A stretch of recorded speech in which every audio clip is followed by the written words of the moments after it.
My name is Penelope Masabata Mangole, Social Work Policy Manager in the Directorate Social Crime Prevention at the National Department of Social Development.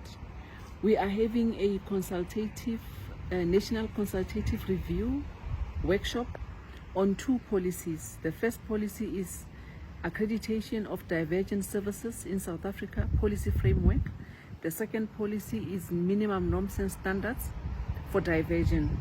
So this workshop is taking place over 3 days, starting today, 27th, ending on the 29th of November.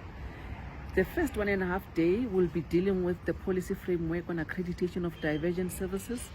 Then the second 1.5 day will be dealing with minimum norms and standards policy. Review of the policy framework is necessitated by Section 93, subsection 2C of the Child Justice Act 75 of 2008. Now the act is reviewed. The currently amended act is Child Justice Amended Act 28 of 2019.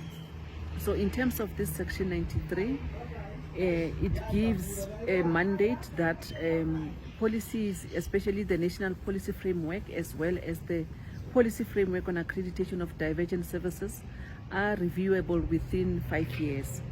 So the policy framework, the first reviewed document was approved by Cabinet on the 18th of May 2018.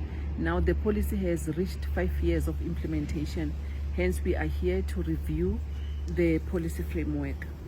Part of the reason why we are reviewing, apart from the act, the section of the act, we also need to comply with Department of Planning, Monitoring and Evaluation guidelines, which say any policy that is developed or guidelines, those must be reviewed within 5 years, so that we're able to measure the cost impact analysis, whether the policy that has been implemented, has it been beneficial to the beneficiaries, and also in terms of cost, has it been cost effective.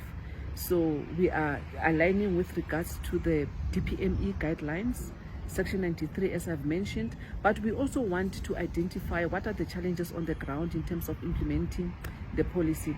Part of the challenges relate to, the structures. The policy makes provision for 3 structures. One structure is the site verification team, accreditation committee, and then the third is the quality assurance panel.